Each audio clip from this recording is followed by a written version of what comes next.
രോമാ ടിവിയുടെ എല്ലാ മാന്യ ശ്രോതാക്കൾക്കും വേഗം വരുന്ന കർത്താവായ യേശു ക്രിസ്തുവിന്റെ ധന്യതിരുനാമത്തിൽ വന്ദനത്തെയും സ്വാഗതത്തെയും അറിയിക്കുന്നു. അനുഗ്രഹീതവും മനോഹരമായ നല്ല നിമിഷങ്ങൾക്കായി നല്ല ദിവസത്തിനായി ഞാൻ കർത്താവിന് സ്തോത്രം ചെയ്യുന്നു. ഇന്ന് നമ്മൾ ക്ഷണം സ്വീകരിച്ച് നമ്മോടൊപ്പം ജോയിൻ ചെയ്തിരിക്കുന്ന കർത്താവിന്റെ ദാസൻ പ്രിയ സാബു PJ അവറുകളാണ്. തൻ്റെ ജീവിതാനുഭവം, ദൈവം നടത്തിയ അത്ഭുതകരമായ വഴികൾ, തൻ്റെ ജീവിതത്തിൽ ഉണ്ടായിട്ടുള്ള അത്ഭുത വിടുതലുകളെ കുറിച്ച്, പൈശാചികമായ വിഷയങ്ങളിൽ നിന്നും ദൈവം തന്നെ വിടുവിച്ചതായ വിധങ്ങൾ ദൈവനാമ മഹത്വത്തിന് വേണ്ടി അരോമ TV പ്രേക്ഷകർ പങ്കുവയ്ക്കുന്നു. ഇതൊരു അത്ഭുതകരമായ വിടുതലിന്റെ സാക്ഷ്യമാണ്. പ്രേക്ഷകർ ശ്രദ്ധയോടെ സ്കിപ്പ് ചെയ്യാതെ അവസാനം വരെ കാണുകയും കേൾക്കുകയും ചെയ്യുക. ദൈവനാമം അതിലൂടെ മഹിമപ്പെടുവാൻ ഇടയായിത്തീരുമല്ലോ. മാത്രമല്ല, നിങ്ങളുടെ വിലയേറിയ അഭിപ്രായങ്ങൾ, നിർദ്ദേശങ്ങൾ കമന്റ് ബോക്സിൽ രേഖപ്പെടുത്താൻ മറക്കരുത്. നിങ്ങൾക്കൊരു പ്രാർത്ഥനാ വിഷയമുണ്ടെങ്കിൽ കാണുന്ന വാട്സപ്പ് നമ്പറിലൂടെ ഞങ്ങളെ അറിയിച്ചാൽ ഞങ്ങൾ നിങ്ങൾക്ക് വിശേഷിച്ച് പ്രാർത്ഥിക്കുന്നു. സാക്ഷ്യം പറഞ്ഞ പ്രിയപ്പെട്ടവരോടൊപ്പം എല്ലാ തിങ്കളാഴ്ചയും രാത്രി 8:30 മണി മുതൽ നടക്കുന്ന ഓൺലൈൻ പ്രാർത്ഥനാ കൂട്ടായ്മയിൽ നിങ്ങൾക്ക് സംബന്ധിക്കാവുന്നതാണ്. നാം എല്ലാവരും ശ്രദ്ധയോടെ പ്രാർത്ഥനയോടെ ആയിരിക്കുമ്പോൾ പ്രിയ സാബു PJ അവരുടെ തേജ സ്നേഹത്തോടും ആദരവോടുകൂടി അരോമ TV പ്രേക്ഷകർക്ക് സംബന്ധിച്ചൊഴിക്കുന്നതിനായിട്ട് ക്ഷണിച്ചോളും. Praise the Lord. കർത്താവിന്റെ നാമം വാഴ്ത്തപ്പെടുമാറാകട്ടെ. ഈ അരോമ TV പ്ലാറ്റ്ഫോമിൽ കടന്നു വന്ന് സാക്ഷി പറയുവാനും ദൈവത്തിന്റെ വചനം പങ്കിടുവാനും കർത്താവ് നൽകിയ വിലപ്പെട്ട സാവകാശത്തിനായ കർത്താവിനെ സ്തുതിക്കും, ദൈവത്തെ വാഴ്ത്തുന്നു. ഈ അരോമ TVയുടെ പ്ലാറ്റ്ഫോമിൽ കടന്നു വന്ന് ഇതുപോലുള്ളതായ ഒരു ടെസ്റ്റിമണിയും വചനം അറിയിക്കാൻ തക്കവണ്ണം ഒരു ചൂണ്ടുപലകയായിട്ട്, ഒരു വഴികാട്ടിയായിട്ട് പ്രവർത്തിച്ചത് പ്രിയ പാസ്റ്റർ അനിൽ കുര്യൻ എൻ്റെ സുഹൃത്താണ്. അതുപോലെ ഈ ശുശ്രൂഷയ്ക്ക് നേതൃത്വം വഹിക്കുന്ന കർത്താവിൻ്റെ ദാസൻ പാസ്റ്റർ ദാനിയൽ ജോൺ അവർക്ക് പ്രത്യേകമായ സ്നേഹം, നന്ദി അറിയിക്കുന്നു. സ്തോത്രം. എൻ്റെ പേര് സാബു PJ എന്നുള്ളതാണ്. ഞാൻ വിവാഹിതനാണ്. ഭാര്യ, 2 മക്കള്. എൻ്റെ പിതാവ് ഒരു 3 വർഷം മുമ്പ് മരണപ്പെടുവാനിടയായി. മാതാവ് ഇപ്പോൾ വാർദ്ധക്യത്തിലായിരിക്കുന്നു, ഭവനത്തിൽ വിശ്രമത്തിലായിരിക്കുന്നു. സ്തോത്രം. അതുപോലെ എൻ്റെ മകൻ, അവനിപ്പോൾ 21 വയസ്സുണ്ട്. അവൻ ITI കഴിഞ്ഞിട്ട് ഇപ്പോൾ ദുബായിൽ ഡിസംബർ 6-ാം തീയതി അവൻ ജോലിക്ക് വേണ്ടി കടന്നുപോയി. കർത്താവ് അങ്ങനെ ഒരു മുഖാന്തരം ഒരുക്കി. എൻ്റെ മകള് 9-ാം ക്ലാസ്സിൽ പഠിക്കുന്നു. വൈഫ് വീട്ടിലെ ജോലിയൊക്കെ ആയിട്ട് ഇങ്ങനെ കർത്താവിനെ മഹത്വപ്പെടുത്തി ജീവിക്കുന്നു. സ്തോത്രം. എൻ്റെ ഭവനത്തിൽ ഞങ്ങൾ 5 ആമക്കളായിരുന്നു.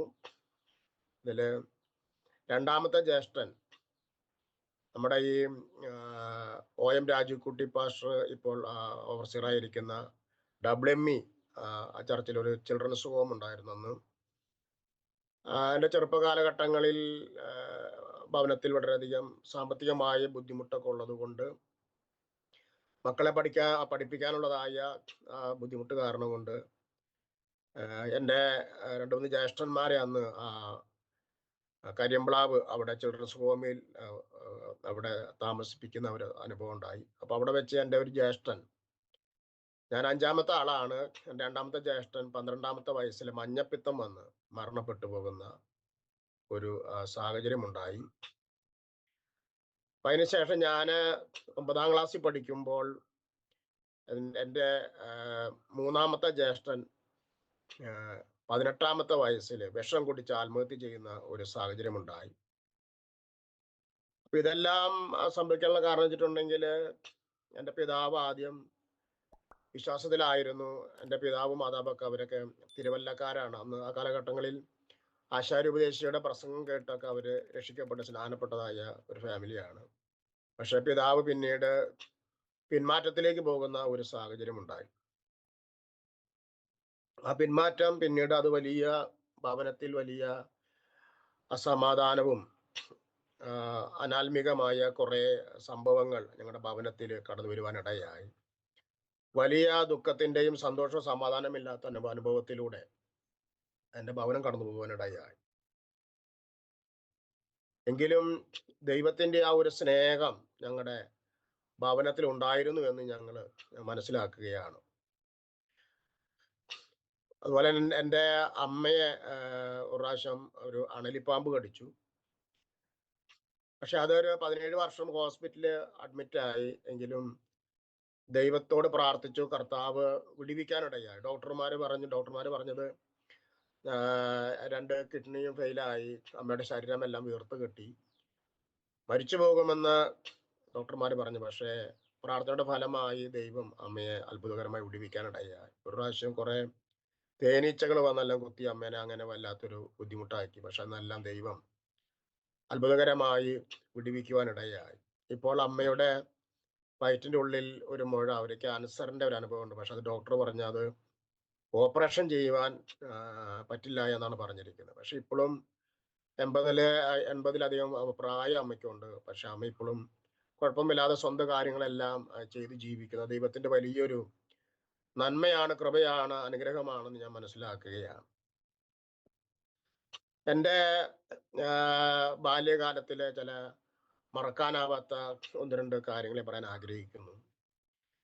എനിക്ക് 8 വയസ്സുള്ള സമയത്ത് ഒരു പ്രാവശ്യം എൻ്റെ അമ്മ ഇങ്ങനെ ഒരു ഒരു കുളത്തിന്റെ കരയില് തുണി കഴുകിക്കൊണ്ടിരിക്കുകയായിരുന്നു. പെട്ടെന്ന് ഞാൻ ഇങ്ങനെ വെള്ളത്തിൽ കളിച്ച് കളിച്ച് ആ കുളത്തിലേക്ക് വീഴുന്ന ഒരു സാഹചര്യം ഉണ്ടായി. പെട്ടെന്ന് തന്നെ അമ്മ നിലവിളിച്ചു വന്ന് എന്നെ ആ വെള്ളത്തിൽ ഞാൻ മുങ്ങിക്കൊണ്ടിരുന്ന എന്നെ അമ്മ പിടിച്ച് കയറ്റുന്ന ഒരു സാഹചര്യം ഉണ്ട്. അപ്പൊ ഞാന് രക്ഷിക്കപ്പെട്ട സ്നാനപ്പെട്ട കാലഘട്ടങ്ങളിൽ ഒരു കർത്താവിന്റെ ദാസൻ, നമ്മുടെ ദാനിയേൽ പാഷനൊക്കെ അറിയാം, ഈ പോലീസ് മത്തായി എന്നറിയപ്പെടുന്ന ഒരു മാത്യു വർഗീസ് പാഷനുണ്ട്. ആ പാഷ എന്നോട് ദൂത് പറഞ്ഞു, 8 വയസ്സുള്ളപ്പോൾ ഞാൻ നിന്നെ രക്ഷിച്ചു വിടുവിച്ചു എന്നിങ്ങനെ ഒരു ദൂത് പറയാണ്ടേ. അപ്പൊ ദൈവം ഞാൻ അല്ലെങ്കിൽ എൻ്റെ ബാല്യ ആ സമയത്ത് ഒരു ദൈവം എന്നോടുള്ളതായ ദൈവത്തിന്റെ സ്നേഹം, എൻ്റെ മേൽ ദൈവത്തിന്റെ ദൃഷ്ടി ഉണ്ടായിരുന്നു എന്ന് ഞാൻ പൂർണ്ണമായിട്ട് ഞാൻ വിശ്വസിക്കുകയാണ്. അത് ദൈവത്തിന്റെ വലിയൊരു സ്നേഹമാണ്. പിന്നീട് ഒരു പ്രാവശ്യം ഇതേപോലെ എൻ്റെ ബാല്യകാല സമയത്ത് ഞങ്ങൾ കളിച്ചുകൊണ്ടിരിക്കുമ്പോൾ ഞാൻ ഓടി ഒരു വളരെ പാറയുള്ള ഒരു കുഴിയിലേക്ക് മറിഞ്ഞു വീണു. അങ്ങനെ എൻ്റെ തലയെല്ലാം പൊട്ടുന്ന ഒരു സാഹചര്യം ഉണ്ടായി. പക്ഷെ അവിടെ എല്ലാം ദൈവം താങ്ങുന്ന ഒരു അനുഭവം എൻ്റെ ജീവിതത്തിലുണ്ട്. അതെല്ലാം ദൈവത്തിന്റെ ഒരു കരുതലും സ്നേഹമാണെന്ന് ഞാൻ മനസ്സിലാക്കുകയാണ്. എൻ്റെ രക്ഷിക്കപ്പെടുന്നതിന് മുമ്പുള്ളതായ ജീവിത രീതി എന്ന് പറയുമ്പോൾ ഞാൻ അങ്ങനെ ഒരു സമൂഹത്തിനും ഭവനത്തിനും അത്രയും ഒരു തലവേദനയായിട്ട് ജീവിച്ച ഒരു വ്യക്തിയായിരുന്നില്ല. എങ്കിലും കൂട്ടുകാരുമായിട്ടുള്ളതായ കളികളും അന്ന് ചെറുതായിട്ട് ബീഡി വലിക്കുക, അങ്ങനെ സിനിമ കാണാൻ പോവുക, അങ്ങനെ മദ്യം ഉപയോഗിക്കുന്ന ഒരു രീതിയൊന്നും എനിക്കൊന്നും ഉണ്ടായിരുന്നില്ല. പക്ഷെ അങ്ങനെ അതാണ് എൻ്റെ ഒരു രക്ഷിക്കപ്പെടുന്നതിന് മുമ്പുള്ളതായ ഒരു ജീവിത രീതി എന്ന് പറയുന്നത്. ഇനി എൻ്റെ പ്രധാനപ്പെട്ട ഞാൻ യേശുവിനെ അറിയാനുള്ളതായ ചില എൻ്റെ ജീവിതത്തിൽ ഒരിക്കലും ഒരു ചെറുപ്പക്കാരുടെ ജീവിതത്തിൽ സംഭവിക്കാത്ത കുറെ കണ്ണുനീരിന്റെയും മരുഭൂമിയുടെയും കുറെ വേദനയുടെ അനുഭവത്തിലൂടെ ഞാൻ കടന്നു പോകുന്ന ഒരു സാഹചര്യം ഉണ്ടായി. ഞാൻ ആദ്യം പറഞ്ഞതുപോലെ എൻ്റെ പിതാവ് ഒരു പിന്മാറ്റത്തിന്റെ ഒരു അനുഭവത്തിലായിരുന്നു. വളരെയധികം മദ്യം ഉപയോഗിക്കുന്ന ഒരു പിതാവായിരുന്നു. വീട്ടിൽ കടന്നു വന്ന് കുറെ ചീത്തയും തെറിയൊക്കെ പറയുന്നു. ഞങ്ങൾക്ക് ഭക്ഷണം പോലും കഴിക്കാൻ പറ്റാത്ത രീതിയിൽ അന്തരീക്ഷം വളരെയധികം മോശമാകുമായിരുന്നു. എൻ്റെ അമ്മയെ വളരെയധികം മൃഗീയമായിട്ട് ഉപദ്രവിക്കുന്ന ഒരു രീതി ഒരു പിതാവിനുണ്ടായിരുന്നു. അങ്ങനെ ഒരു സമാധാനം നഷ്ടപ്പെട്ട, സന്തോഷം നഷ്ടപ്പെട്ടതായ ഒരു അനുഭവത്തിലൂടെ ഞങ്ങളുടെ ഭവനം ദേശത്ത് തന്നെ ഒരു നാറ്റക്കേസായി, വല്ലാത്തൊരു നാണക്കേടായ ഒരു ഭവനം, ഞങ്ങളുടെ ഭവനം അത്രത്തോളം മോശമായ രീതിയിൽ അങ്ങനെ കടന്നു പോകണ്ടേ. പിതാവിന്റെ മദ്യപാനവും ആ ഒരു ചീത്തവിളിയും, കാരണം ആള് ജോലിയൊക്കെ ചെയ്യുന്നുണ്ടെങ്കിലും ഞങ്ങളെ നോക്കാൻ പറ്റാത്ത രീതിയിൽ അത്രത്തോളം മോശമായിട്ട് പിതാവ് മാറ്റപ്പെട്ടു. അങ്ങനെ എൻ്റെ മൂത്ത ജ്യേഷ്ഠൻ 7ാം ക്ലാസ്സിൽ പഠിക്കുമ്പോൾ 12ാമത്തെ വയസ്സിൽ ആള് പഠിത്തം നിർത്തിയിട്ട് എൻ്റെ പിതാവിൻ്റെ കൂടെ ഈ മേയ്സൺ പണിക്ക്, കെട്ടിടപ്പണിക്ക് പോകുന്ന ഒരു സാഹചര്യം ഉണ്ടായി. അങ്ങനെ വീടിൻ്റെ ഭാരം എൻ്റെ മൂത്ത ജ്യേഷ്ഠൻ ഏറ്റെടുക്കുന്ന ഒരു സാഹചര്യം ഉണ്ടായി. അങ്ങനെ എൻ്റെ മൂത്ത ജ്യേഷ്ഠനാണ് പിന്നെ ഒരു പിതാവിന്റെ സ്ഥാനത്ത് നിന്ന് ഞങ്ങളെ പഠിപ്പിക്കുകയും അങ്ങനെ വളർത്തുകയെല്ലാം ചെയ്യുന്ന ഒരു സാഹചര്യം ഉണ്ടായി. പിന്നീട് ഞാൻ ആദ്യം 10ാം ക്ലാസ്സിൽ ആദ്യം പരീക്ഷ എഴുതിയെങ്കിലും തോൽക്കുന്ന ഒരു സാഹചര്യം ഉണ്ടായി. പിന്നീട് ഞാൻ ട്യൂട്ടോറിയൽ കോളേജിൽ പോയി ഒരു ആനുവൽ എക്സാം അടുക്കാറായപ്പോൾ എൻ്റെ ജീവിതത്തിൽ വലിയ ഒരു ദുഃഖത്തിൻ്റെ ഒരു അനുഭവം ഉണ്ടായി. വെച്ചിട്ടുണ്ടെങ്കിൽ എൻ്റെ ഭവനത്തിലെ ഒരു ബന്ധു, ഇതൊരു എല്ലാവരും കാണുന്ന ഒരു പ്രോഗ്രാം ആയതുകൊണ്ട് അവരുടെ അഡ്രസ്സോ പേരോ ഒന്നും ഞാൻ പറയാൻ ഉദ്ദേശിക്കുന്നില്ല. എനിക്ക് അന്ന് 14 വയസ്സുണ്ടായിരുന്നു. അപ്പൊ ഈ ബന്ധുവായിട്ട് ഞങ്ങളുടെ ഭവനം എൻ്റെ അമ്മയൊക്കെ ആയിട്ട് കുറെ വർഷങ്ങളായിട്ട് ഒരു പിണക്കത്തില്, ഒരു പ്രയാസത്തിലായിരുന്നു. കാരണം ആ ബന്ധു എന്ന് പറയുന്നത് അവര് ഒരു ദുഷ്ട സ്വഭാവമുള്ള സ്ത്രീയായിരുന്നു. അവരുടെ വീട്ടില് മന്ത്രവാദികളെ കൊണ്ടുവന്ന് മന്ത്രവാദം ചെയ്യുക, അങ്ങനെ സ്വന്തം അപ്പനോ അല്ലെങ്കിൽ അമ്മയോ ഒന്നും നോക്കാതെ തന്നെ അവർക്കെതിരെ മോശമായ പ്രവർത്തികൾ ചെയ്യുന്ന ഒരു ദുഷ്ട സ്ത്രീയായിരുന്നു ഞങ്ങളുടെ ബന്ധു. അപ്പോൾ കുറച്ച് നാള് എൻ്റെ അമ്മയും ഞങ്ങളൊക്കെ ആയിട്ട് അവരായിട്ട് ചെറിയൊരു അകന്ന ഒരു ഇതിലായിരുന്നു. പക്ഷെ പിന്നീട് ഒരു ദിവസം ആ ബന്ധുവിൻ്റെ മകൻ എൻ്റെ വീട്ടിലേക്ക് കടന്നു വന്നു. പക്ഷെ അത് ഞങ്ങളെ അത് അല്ലെങ്കിൽ എന്നെ അത് ചതിക്കാനായിരുന്നു. അപ്പോ അത് എനിക്ക് ആ സംഭവം അറിയില്ലായിരുന്നു. അപ്പൊ അപ്പൊ ഞാന് 10ാം ക്ലാസ്സിൽ എത്തുന്നതിന് 9ാം ക്ലാസ്സിലാണ് എൻ്റെ മറ്റൊരു ജ്യേഷ്ഠൻ വിഷം കുടിച്ച് ആത്മഹത്യ ചെയ്യുന്നൊരു സാഹചര്യം ഉണ്ടായി. യാതൊരു അസുഖങ്ങളോ പ്രശ്നങ്ങളൊന്നും ഇല്ലാത്ത ആ ഒരു ജ്യേഷ്ഠൻ പെട്ടെന്ന് ആത്മഹത്യ ചെയ്തു. ഒരു ദിവസം ആ ജ്യേഷ്ഠൻ പുറത്തെല്ലാം പോയി, കടയിലെല്ലാം പോയിട്ട് വീട്ടിലേക്ക് വന്ന ഒരു 7 മണി സമയത്ത് വീട്ടിൽ വന്നിങ്ങനെ പറയാനിടയായി, അമ്മേ ഞാന് എൻ്റെ മുമ്പിലൂടെ ഒരു പാമ്പ് ഇങ്ങനെ ഓടിപ്പോയി എന്ന് പറഞ്ഞു. ശരിക്കും പറഞ്ഞാൽ അതൊരു ഭയമായിരുന്നു എന്നാണ് ഞാൻ ചിന്തിക്കുന്നത്. അപ്പൊ ഞങ്ങൾക്ക് കുറച്ച് കൃഷിയൊക്കെ ഉണ്ടായിരുന്നു, കൃഷി. അപ്പൊ കൃഷിക്ക് ഉപയോഗിക്കാൻ വേണ്ടി വെച്ചത് എക്കാലക്സ് എന്ന പേരുള്ള ഒരു പോയിസൺ, ഒരു 100 മില്ലിയുടെ ഒരു പോയിസൺ ഉണ്ടായിരുന്നു. അതന്ന് രാത്രിയില് ഞങ്ങളെല്ലാം ഉറങ്ങിയ സമയത്ത് രാത്രി അർദ്ധരാത്രി 12 സമയത്ത് എൻ്റെ ജ്യേഷ്ഠൻ വിഷക്കുപ്പി കൊണ്ടുപോയിട്ട് ഒരു പാറയുടെ പുറത്ത് പോയിരുന്നിട്ട് ഒരു നോട്ട് ബുക്കിൽ, പുള്ളി നല്ലപോലെ ഒരു ആർട്ടിസ്റ്റാണ്, ചിത്രം വരയ്ക്കുമായിരുന്നു, അതുപോലെ കവിതയൊക്കെ എഴുതുന്ന ഒരു സഹോദരനായിരുന്നു. അങ്ങനെ എല്ലാവർക്കും വിട ചൊല്ലിക്കൊണ്ട് ജ്യേഷ്ഠൻ ആ വിഷം മൊത്തം കുടിക്കുന്ന ഒരു സാഹചര്യം ഉണ്ട്. ഹോസ്പിറ്റലിൽ എത്തുന്നതിന് മുമ്പ് ആ ജ്യേഷ്ഠൻ ഞങ്ങളെ വിട്ട് വിട പറഞ്ഞു പോകുന്ന ഒരു സാഹചര്യം ഉണ്ടായി. അങ്ങനെ അത് ഞങ്ങളുടെ ഭവനത്തിൽ, ഞങ്ങളുടെ വീട്ടിൽ വല്ലാത്തൊരു വേദനയാണ്. കാരണം നമ്മുടെ രക്തബന്ധങ്ങളുടെ അല്ലെങ്കിൽ വേർപാടെന്ന് പറയുന്ന ആർക്കാണെങ്കിലും വേദനയാണല്ലോ. അങ്ങനെ അപ്പൊ ഈ സംഭവം ഞങ്ങളുടെ വീട്ടിൽ വല്ലാത്തൊരു അസ്വസ്ഥയുണ്ട്. അതിന് ശേഷമാണ് എൻ്റെ ജീവിതത്തിൽ വലിയൊരു പ്രശ്നം കടന്നു വന്നത്. അപ്പൊ ഈ ബന്ധുവിന്റെ ഈ സഹോദരിയുടെ മകൻ എൻ്റെ വീട്ടിലേക്ക് കടന്നു വന്നു. എന്നിട്ട് എന്നെ വിളിച്ചുകൊണ്ട് അവരുടെ വീട്ടിലേക്ക് പോയി. പക്ഷെ അവരെന്നെ ചതിക്കാൻ വേണ്ടിയിട്ടായിരുന്നു, അത് നമുക്കത് അറിയില്ലായിരുന്നു. അപ്പൊ എൻ്റെ അമ്മ വിചാരിച്ചു ഇനിയിപ്പോ വഴക്കും തല്ലും പ്രശ്നമൊന്നും വേണ്ട, ഇനി അനിയത്തിയൊക്കെ ആയിട്ട് സ്നേഹിച്ച് പോകാമെന്നുള്ളൊരു ചിന്തയായിരുന്നു അമ്മയ്ക്ക്. പക്ഷെ അത് അവര് ചതിക്കാൻ വേണ്ടിയിട്ടാണ് മകനെ വീട്ടിലേക്ക് വിട്ടത്. ഞാൻ അവരെ വീട്ടിലേക്ക് ചെന്നപ്പോൾ ഒരു കുപ്പി ഗ്ലാസ്സില് ഒരു ഒരു എന്താ പറയാ, കാൽഭാഗം ഒരു മദ്യത്തിന്റെ നിറമുള്ളതായ ഒരു ദ്രാവകം, അത് കൈവിഷമായിരുന്നു. അവര് മന്ത്രവാദിയെ കൊണ്ട് ശുദ്ധനം ചെയ്യിപ്പിച്ച ഒരു അതൊരു ദ്രാവകം, കൈവിഷമായിരുന്നു. ഒരു 1/4 ഗ്ലാസ് കാണത്തുള്ളൂ. അപ്പൊ എന്റെ വിചാരം അത് മദ്യമെന്ന് ഞാൻ വിചാരിച്ചത്. അപ്പൊ ഞാൻ പറഞ്ഞു, ചേട്ടായി എനിക്കത് വേണ്ട, ഞാൻ അത് കുടിച്ചിട്ടുണ്ടെങ്കിൽ എൻ്റെ ചേട്ടനും എൻ്റെ അച്ഛനൊക്കെ എന്നെ തല്ലും, എനിക്കത് വേണ്ടെന്ന് പറഞ്ഞു. അന്ന് എനിക്ക് 14 വയസ്സല്ലേ ഉള്ളൂ. പക്ഷെ അതെന്നെ നിർബന്ധിച്ച് അവര് അത് കുടിപ്പിക്കാനിടയായി. അപ്പൊ ഈ കൈവിഷം ഇത് കുടിച്ച് അതിന് ശേഷം ഞാൻ വീട്ടിലേക്ക് വന്ന് ഒരു 1-2 മാസം കഴിഞ്ഞപ്പോഴത്തേനും ഇത് എൻ്റെ ഉള്ളിൽ പ്രവർത്തിക്കാൻ തുടങ്ങി. ഞാൻ ഇതുവരെയും നല്ലപോലെ കൂട്ടുകാരുമാരായിട്ട് ചിരിച്ച് കളിച്ച് നടന്നിരുന്ന ഞാൻ വേറെ ഒരു പേഴ്സണാലിറ്റി, വേറെ ഒരു വ്യക്തിത്വമായിട്ട് മാറ്റപ്പെടാനിടയായി. എനിക്ക് ഉറക്കം നഷ്ടപ്പെട്ടു, പഠിക്കാൻ പറ്റുന്നില്ല, ഞാൻ വളരെയധികം കോപിക്കുന്ന ഒരാളായിട്ട് മാറ്റപ്പെടാനിടയായി. വലിയ കോപിക്കുന്നു. ഒരു പ്രാവശ്യം എൻ്റെ വീട്ടിൽ വളർത്തേണ്ടതായ ഒരു പട്ടി കുറച്ച് ഈ കോഴിക്കുഞ്ഞുങ്ങളെ എന്താ പറയാ ഇങ്ങനെ കടിച്ച് തിന്നുന്ന ആ ഒരു കാഴ്ച കണ്ടപ്പോൾ ഞാൻ ആ പട്ടീനെ ഒരു പല കഷ്ണം കൊണ്ട് അടിച്ച് കൊല്ലുന്ന ഒരു സാഹചര്യം ഉണ്ടായി. അപ്പൊ അത്രത്തോളം കോപം, അതായത് ഈ പിശാചുക്കൾ എൻ്റെ ശരീരത്തിലുള്ളതുകൊണ്ട് അത്രത്തോളം കോപിക്കുന്ന ഒരു വ്യക്തിയായിട്ട് ഞാൻ മാറ്റപ്പെട്ടു. അങ്ങനെ എൻ്റെ വേറെ എന്താ പറയുക, ഒരു പേഴ്സണാലിറ്റി, വേറൊരു വ്യക്തിയായിട്ട് ഞാൻ അങ്ങനെ മാറ്റപ്പെടുകയുണ്ടായി. പക്ഷേ ദൈവത്തോട് കരഞ്ഞ് പ്രാർത്ഥിച്ചു. അങ്ങനെ പരീക്ഷ എഴുതി.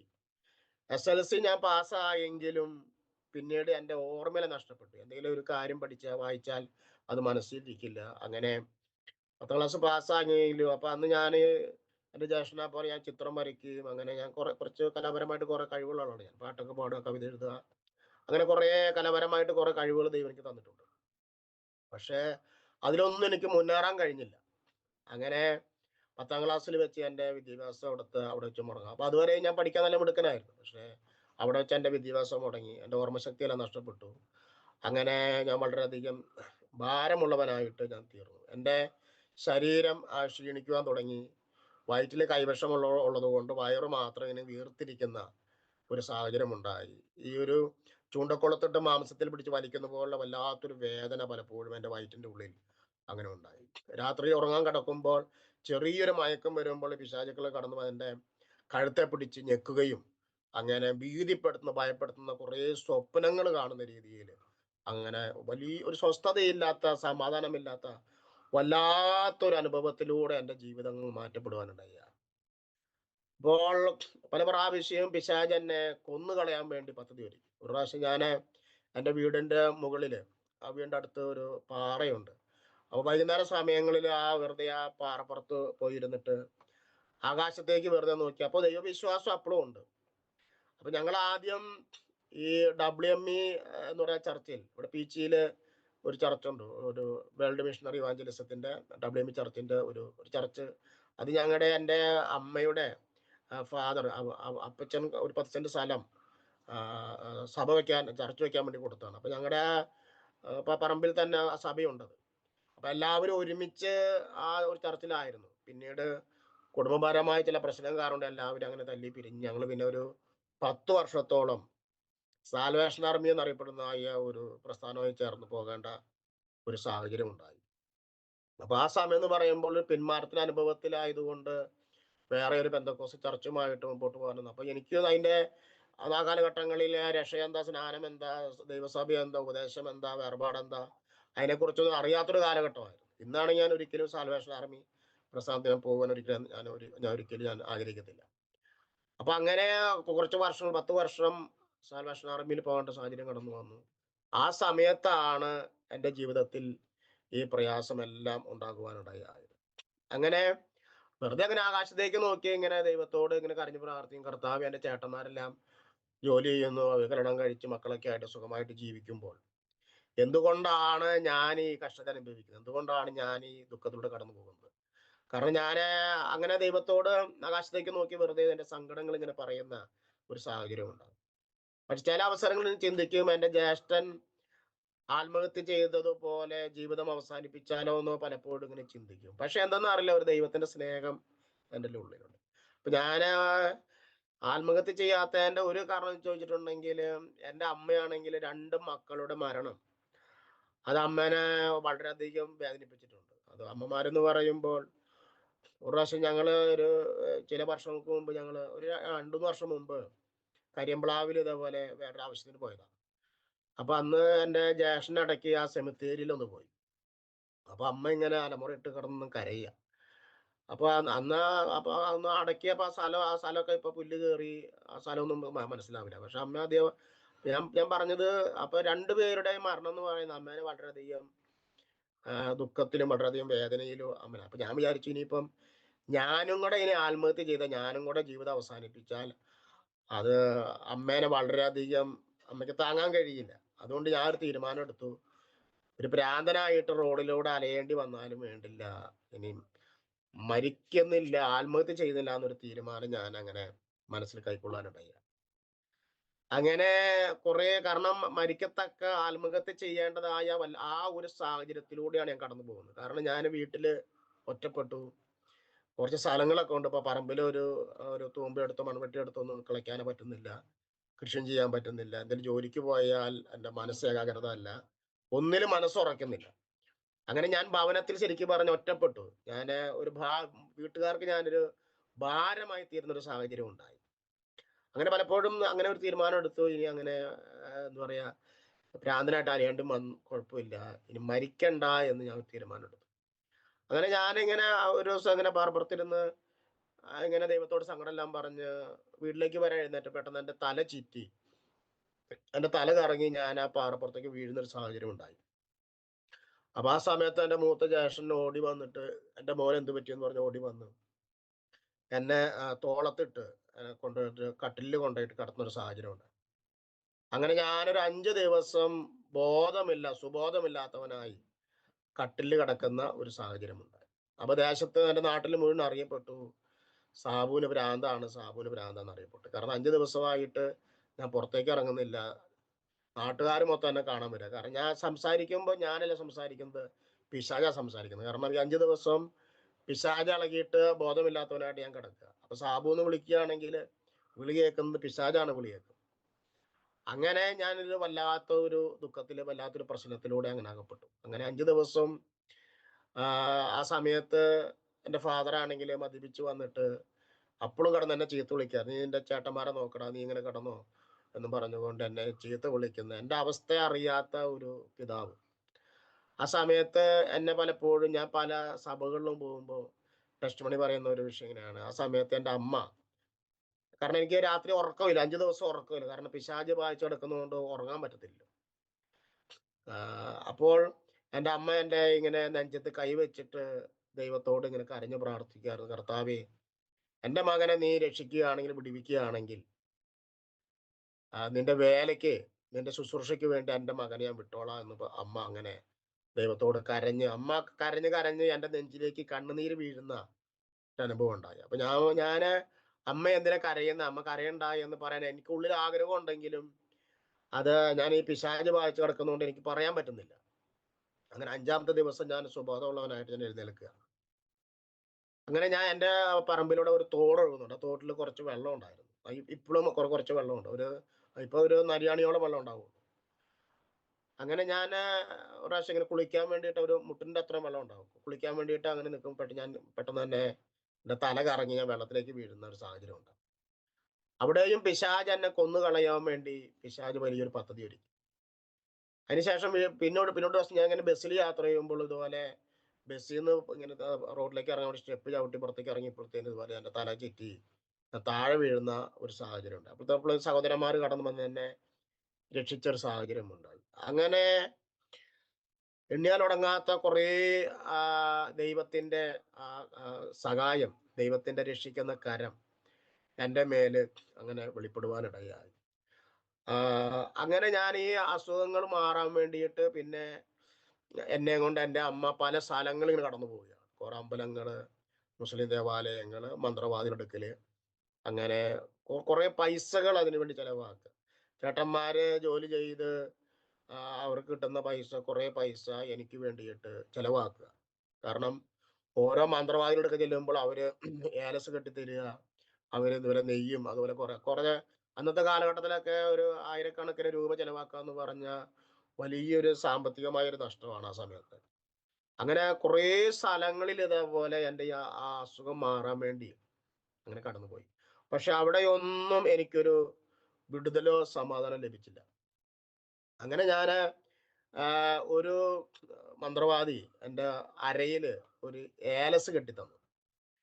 അപ്പൊ ഈ ഏലസിൽ ശക്തി ഉണ്ടെന്ന് ഞാൻ അന്ന് മനസ്സിലാക്കിയത് ഇങ്ങനെയാണ്. ഈ ഏലസിന്റെ ഉള്ളില് ഇവരൊരു തകിടെടുത്ത് അതിനകത്ത് അവരുടെ മന്ത്രങ്ങൾ എഴുതും. എന്നിട്ട് അതിങ്ങനെ അവരിങ്ങനെ എന്താ പറയാ, ഒരു ചോക്കിന്റെ രൂപത്തിൽ ഇങ്ങനെ അവരങ്ങനെ തിരികിട്ട് അതിൻ്റെ ഉള്ളില് ഈ ഏലസിന്റെ ഉള്ളിൽ കയറ്റി വെക്കും. അപ്പൊ ഈ ഏലസ് എൻ്റെ വലത്തെ കയ്യില് അവരിങ്ങനെ വെച്ചു. എന്നിട്ട് എന്നോട് പറഞ്ഞു, സാബു, നിന്റെ വിരല് മടക്കാൻ പറഞ്ഞു. പക്ഷേ ഞാനത് വിരല് മടക്കി. എന്നോട് പിന്നെ ആ മന്ത്രവാദി പറഞ്ഞു വിരല് നിവർക്കാൻ പറഞ്ഞു. പക്ഷെ ഏലസ് ഇത് എൻ്റെ ഈ ഉള്ളംകരത്തിലുള്ളത് കൊണ്ട് എനിക്ക് വിരല് നിവർക്കാൻ പറ്റില്ല. കാരണം ആ ഏലസിന്റെ മേലെ ഒരു പൈശാചികമായ ഒരു അന്ധകാരത്തിലൊരു ശക്തി ആ ഏലസിന്റെ മേൽ വ്യാപരിച്ചിരുന്നു. അപ്പോൾ ഈ ഏലസാണ് എൻ്റെ അരയില് ഈ മന്ത്രവാദി കെട്ടി തന്നു. എന്നിട്ട് ആള് എൻ്റെ വിരല് തട്ടിയോണ്ട് മാത്രമാണ് എനിക്ക് എൻ്റെ വിരല് നിവർക്കാൻ പറ്റിയത്. അല്ലെങ്കിൽ എനിക്ക് നിവർക്കാൻ പറ്റില്ല. കാരണം അത് ആ ഒരു പൈശാചികമായ ശക്തിയാണ് ആ ഏലസിനുണ്ടായിരുന്നത്. അപ്പൊ ആ ഏലസ് എൻ്റെ അരയെ കെട്ടി തന്നു. എന്നിട്ട് ആ മന്ത്രവാദി എന്നോട് ഒരു കാര്യം സൂചിപ്പിച്ചിരുന്നു. നീ എന്നോട് പറയാതെ ഒരിക്കലും ഈ ഏലസ് നീ പൊട്ടിച്ച് കളയരുത്. അങ്ങനെ നീ ആലസ് നീ പൊട്ടിച്ച് കളയുകയാണെങ്കിൽ നിന്റെ ജീവിതത്തിലെ കണ്ണുനീരും വേദനയും ദുഃഖവും ഒന്നും മാറത്തില്ല. ജീവിതകാലം മുഴുവനും കണ്ണുനീരായിരിക്കുമെന്ന് ആ ആ ഒരു മന്ത്രവാദി എന്നോട് പറയാനിടയായി. പക്ഷേ ഈ ആലസ് കെട്ടി ദിവസങ്ങളും മാസങ്ങളും കഴിഞ്ഞിട്ടും എൻ്റെ ജീവിതത്തിന് ഒരു മാറ്റം വരുന്നില്ല. പഴയ സന്തോഷത്തിലേക്കോ സമാധാനത്തിലേക്കോ എനിക്ക് ആ പഴയ ആ ഒരു പേഴ്സണാലിറ്റി, ആ ഒരു വ്യക്തിത്വത്തിലേക്ക് എനിക്ക് മടങ്ങിപ്പോകാൻ കഴിയുന്നില്ല. അങ്ങനെ എൻ്റെ വീടിൻ്റെ അടുത്തുള്ളതായ ഒരു റോമൻ കത്തോലിക്ക ചർച്ചിൽ പോകുന്ന ഒരു സഹോദരനുണ്ട്. പറഞ്ഞു, സാബു, നമുക്കിവിടെ ആലുവയില് ഒരു മഞ്ഞുമ്മൽ മഹോത്സവം നടക്കുന്നുണ്ടോ ഈ പള്ളിക്കാരുടെ. എല്ലാ വർഷവും ഇപ്പൊ ഉണ്ടോ എന്ന് എനിക്കറിയില്ല.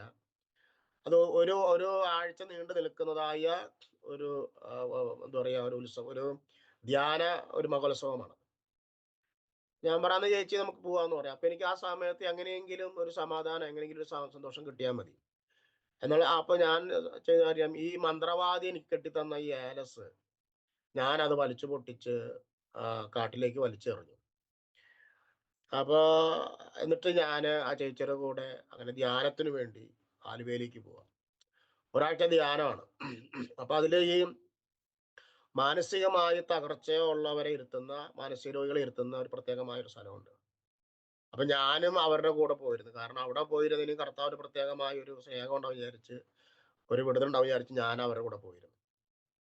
ഒരു വെള്ളിയാഴ്ച ഉച്ച സമയം, ഒരു 12 മണി സമയമായി. ആ സമയത്ത് ഞാൻ ചിട്ടുണ്ടെങ്കിൽ എനിക്ക് വീട്ടിലേക്ക് മടങ്ങി പോകാൻ പോലും ചിന്തയില്ല. കാരണം അങ്ങനത്തെ ഒരു അവസ്ഥയാണ്. ഒരു പ്രാവശ്യം ഇതുപോലെ എൻ്റെ വീട്ടില് നിലമ്പൂർ ഭാഗത്ത് നിന്ന് 2 പാസ്റ്റർമാര് പ്രാർത്ഥിക്കാൻ വന്നു. അങ്ങനെ പല പ്രാവശ്യവും പല പാസ്റ്റർമാരും പ്രാർത്ഥിക്കാൻ വന്നിട്ടുണ്ട്. അപ്പോഴൊന്നും ഈ പിശാച് കടന്ന് ഇളകല്ലാതെ ഒരു സൗഖ്യം വിടുതലും പ്രാപിക്കുന്നില്ല, ഒരു മാറ്റം വരുന്നില്ല. അപ്പൊ അങ്ങനെ എൻ്റെ ഒരു ബന്ധു പറഞ്ഞു, ഈ സാബുവിന് വേണ്ടി എത്ര പ്രാർത്ഥിച്ചിട്ടും എത്ര പൈസ മുടക്കിയിട്ടും അവനൊരു മാറ്റം വരുന്നില്ലോ എന്നിങ്ങനെ ഒരു പരാതി പറഞ്ഞു. അപ്പൊ ഞാനിത് കേട്ടിട്ട് ഞാൻ കുറെ ഒന്ന് കരയും, അല്ലാണ്ട് നമുക്ക് എന്താ പറ്റുക. അപ്പോൾ അങ്ങനെ ഒരവസ്ഥയിൽ എനിക്ക് വീട്ടിലേക്ക് മടങ്ങി പോണം എന്നുള്ളൊരു ചിന്ത എനിക്കില്ല. ഞാൻ വളരെയധികം ഭാരപ്പെട്ടു. അങ്ങനെ ഇരിക്കുമ്പോൾ ഒരു വെള്ളിയാഴ്ച അവിടെ ധ്യാനം കൂടിക്കൊണ്ടിരിക്കുമ്പോൾ, ആലുവയില് ധ്യാനം കൊണ്ടിരിക്കുമ്പോൾ വെള്ളിയാഴ്ച ഒരു 12 മണി സമയമായപ്പോൾ എൻ്റെ മുഖത്തേക്ക് വലിയൊരു പവറുള്ളതായ ഒരു വലിയൊരു പ്രകാശം എൻ്റെ മുഖത്തേക്ക് അടിക്കുക. സ്തോത്രം. ഒരു നല്ലൊരു പവറുള്ളതായ ഒരു വലിയൊരു പ്രകാശം എൻ്റെ മുഖത്തേക്ക് മിന്നുകയും ഞാൻ അടുത്തിരുന്ന ചേട്ടന്റെ മടിയിലേക്ക് മറിഞ്ഞു വീഴുന്ന ഒരു സാഹചര്യം ഉണ്ടായി. അതുകൊണ്ടാണല്ലോ നമ്മുടെ അപ്പോസ്തലനായ യോഹന്നാൻ ഇങ്ങനെ രേഖപ്പെടുത്തിയത്, ഏതു മനുഷ്യനെയും പ്രകാശിപ്പിക്കുന്ന സത്യവെളിച്ചം ലോകത്തിലേക്ക് വന്നുകൊണ്ടിരുന്നു. കർത്താവ് പറഞ്ഞല്ലോ, ഞാൻ ലോകത്തിന്റെ വെളിച്ചമാകുന്നു. അപ്പോൾ ഞാൻ പൂർണ്ണമായിട്ട് വിശ്വസിക്കുന്നു, അപ്പോസ്തലനായ പൗലോസിനെ വെളിച്ചമായി, അബ്രഹാമിനെ എല്ലാം വെളിച്ചമായി സന്ദർശിച്ചതായ യേശുക്രിസ്തുവിന്റെ ആ സ്നേഹം, കർത്താവാണ് എന്നെ സന്ദർശിച്ചതെന്ന് ഇപ്പോഴും ഞാൻ പൂർണ്ണമായിട്ട് വിശ്വസിക്കുകയാണ്. അപ്പോസ്തലനായ പൗലോസ് ഇങ്ങനെ പറഞ്ഞിട്ടുണ്ട്, ഞാൻ സ്വർഗീയ ദർശനത്തിന് ഒരിക്കലും അനുസരണക്കേട് കാണിക്കില്ല എന്ന് പൗലോസ് പറഞ്ഞു. പൗലോസിന്റെ മനസ്സിൽ എപ്പോഴും ആ വെളിച്ചമാണ്, ആ ദർശനമാണ്. അതുകൊണ്ട് ഞാൻ ഇപ്പോഴും വിശ്വസിക്കുന്ന ഒരു വിഷയം എങ്ങനെയാണ്, അന്ന് അത് വെളിപ്പെട്ട് കടന്നു വന്നത് ക്രിസ്തുവിന്റെ വെളിച്ചമാണ്. കാരണം യേശു കർത്താവ് ആ വെളിച്ചം കാട്ടിയിട്ട് എന്നോട് പറഞ്ഞ ഒരു ആശയം ഇങ്ങനെയാണ്, മകനെ, നിന്റെ ഈ വേദനയിലും നിന്റെ ദുഃഖത്തിലും ഞാൻ നിന്നോട് കൂടെയുണ്ട് എന്ന്. കർത്താവ് വെളിച്ചത്തിലൂടെ എന്നോടുള്ള ദൈവത്തിന്റെ സ്നേഹം കർത്താവ് അന്ന് വെളിപ്പെടുത്തുമായിരുന്നു എന്ന് ഞാൻ പൂർണ്ണമായിട്ട് ഇപ്പോൾ ഞാനത് വിശ്വസിക്കുകയാണ്. അങ്ങനത്തെ ഒരു സംഭവം ഉണ്ടായെങ്കിലും പിന്നീട് അച്ഛന്മാരോ ബ്രദറന്മാരോ കനിശ്രീമാരോ വന്ന് എൻ്റെ വിഷയങ്ങൾ സംസാരിക്കുകയോ അല്ലെങ്കിൽ അങ്ങനെ ഒരു അന്തരീക്ഷം അവിടെ ഉണ്ടായില്ല. പക്ഷെ ഞാൻ വീട്ടിലേക്ക് മടങ്ങി പോന്നപ്പോൾ ഞാൻ ബസ്സിലിരുന്ന് യാത്രയിൽ ചിന്തിച്ചൊരു വിഷയം ഇങ്ങനെയാണ്, കർത്താവ് എന്നെ സ്നേഹിക്കുന്നുണ്ട്. എൻ്റെ ഒരു ജ്യേഷ്ഠൻ വിഷം കുടിച്ച് ആത്മഹത്യ ചെയ്തിട്ടും ഞാൻ ഈ ഭൂമിയിൽ ജീവിച്ചിരിക്കണമെന്ന് കർത്താവ് ആഗ്രഹിക്കുന്നുണ്ട്. യേശുവിൻ്റെ ഒരു സാക്ഷിയായി തീരണമെന്ന് കർത്താവ് ആഗ്രഹിക്കുന്നുണ്ട്. അങ്ങനെ ഞാൻ വീട്ടിലേക്ക് മടങ്ങി വന്നു. പഴയതുപോലെ സുഹൃത്തുക്കളുമായിട്ട് അങ്ങനെയുള്ളതായ ചെറിയ കൂട്ടുകെട്ടുകളും അങ്ങനെയൊക്കെ ആയിട്ട് അങ്ങനെ. കാരണം കൂട്ടുകാരുമായിട്ട് കുറച്ചു നേരം പോയിട്ട് പുറത്തൊക്കെ പോയിട്ട് സംസാരിക്കുമ്പോൾ ചെറിയൊരു ആശ്വാസം, ചെറിയൊരു സമാധാനം. വീണ്ടും വീട്ടിലേക്ക് വരുമ്പോൾ പഴയ ആ ഒരു ഏകാന്തതയുടെ ആ ഒരു അനുഭവത്തിലേക്ക് വീണ്ടും കടന്നു പോകും. അങ്ങനെ അതുപോലെ എൻ്റെ വീടിൻ്റെ അടുത്ത്, എൻ്റെ വീടിൻ്റെ അടുത്തൊരു ശാരാൻ ചർച്ചുണ്ട്. അപ്പോൾ ഒരു ചെറിയ ഒരു മിനി കൺവെൻഷൻ ഞങ്ങളുടെ വീടിൻ്റെ അടുത്തൊരു പറമ്പിൽ നടത്തി. അപ്പൊ ഞാൻ ആ റോഡ് സൈഡിൽ നിന്നിട്ട് ഇവരുടെ വചനം കേട്ട് നിന്നു. അപ്പൊ ചെറുപ്പത്തിൽ നമ്മള് സൺഡേ സ്കൂളൊക്കെ പഠിച്ചിട്ടുള്ള, WMA സൺഡേ സ്കൂളൊക്കെ പഠിച്ചിട്ടുള്ള, അപ്പൊ നമുക്ക് വചന കാര്യങ്ങളൊക്കെ അറിയാം. അപ്പോ ആ മെസ്സേജ് ഒക്കെ കഴിഞ്ഞതിന് ശേഷം ഒരു പാസ്റ്റർ എന്നോട് വന്ന് പറഞ്ഞു, സാബു നീ രക്ഷിക്കപ്പെടണം എന്ന് പറഞ്ഞു. അപ്പൊ ഈ സാൽവേഷൻ ആർമിയിൽ 10 വർഷം പോയിട്ടും പ്രാർത്ഥിച്ചിട്ടും അവിടുത്തെ അയ്യമാരോ ഇവരാരും രക്ഷിക്കപ്പെടുന്നതിനെ കുറിച്ചൊന്നും അവർ എന്നോട് സംസാരിച്ചിട്ടില്ല. അപ്പോൾ ഈ പാസ്റ്ററിനോട് പറഞ്ഞു, സാബു നീ രക്ഷിക്കപ്പെടണം, യേശുവിനെ നീ സ്വീകരിക്കണം എന്ന് പറഞ്ഞു. ഞാൻ പറഞ്ഞ പാഷ എനിക്ക് അതിനെക്കുറിച്ച് അറിയില്ല, രക്ഷിക്കപ്പെടുക അതിനെക്കുറിച്ച് അറിയില്ല എന്ന് പറഞ്ഞു. അപ്പൊ ഞാൻ വീട്ടിലേക്ക് മടങ്ങി വന്നു.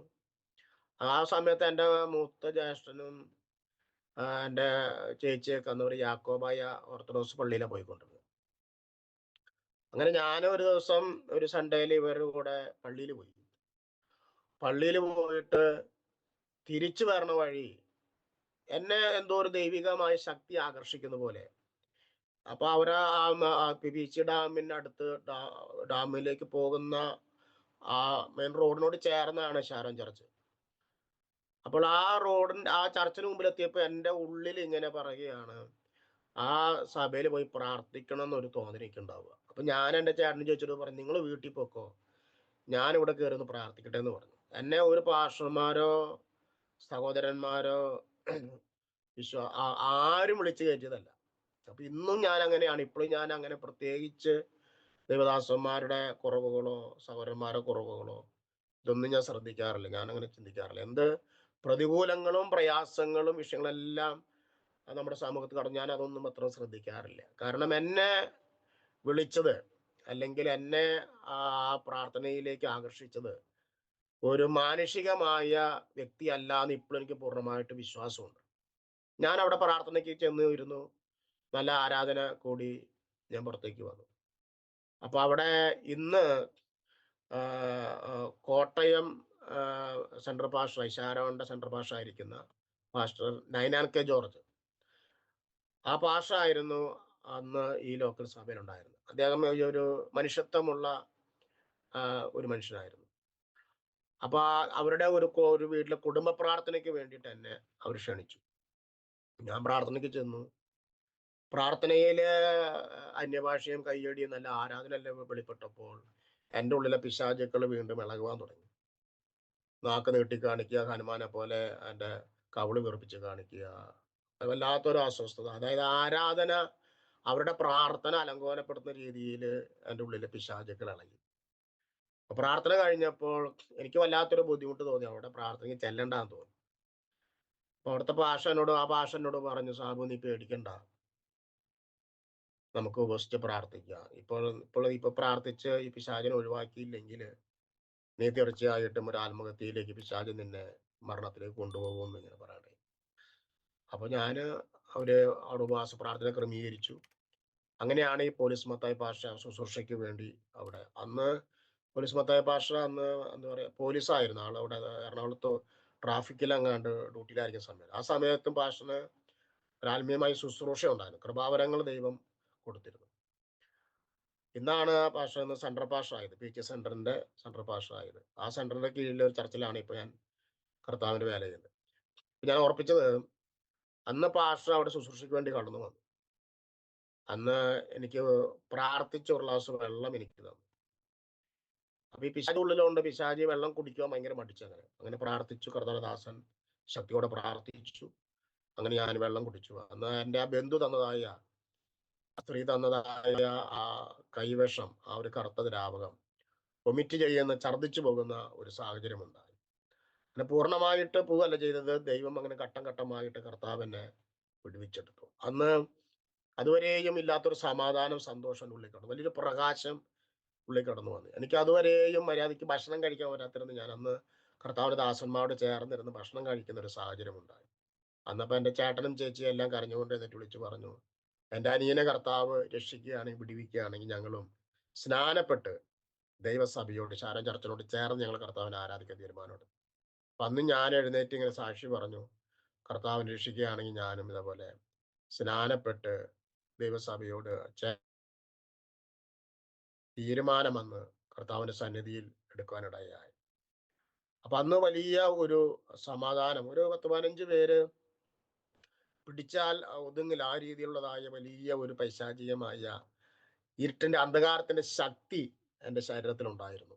വളരെയധികം വളരെയധികം ഭാരപ്പെട്ടു. ആ സമയത്ത് എന്നെ വളരെയധികം വേദനിപ്പിച്ചതായ ഒരു സംഭവം ഉണ്ട്. അന്ന് എൻ്റെ മാതാവ് അന്ന് എന്നെ ശുശ്രൂഷിക്കാൻ വേണ്ടിയിട്ട് ചർച്ചില് വളരെയധികം വേദനയോടെ ആയിരിക്കുക. ആ സമയത്ത് എൻ്റെ പിതാവ്, അപ്പൊ ഞാൻ അവിടെ ഒറ്റയ്ക്കുള്ളൂ, എൻ്റെ അമ്മ മാത്രമേ എൻ്റെ കൂടെയുള്ളൂ എന്നെ നോക്കാൻ വേണ്ടിയിട്ട്. അപ്പൊ ഞാൻ ആ സമയത്തല്ല ഈ പിശാച് വായിച്ച് കിടക്കുകയല്ലേ.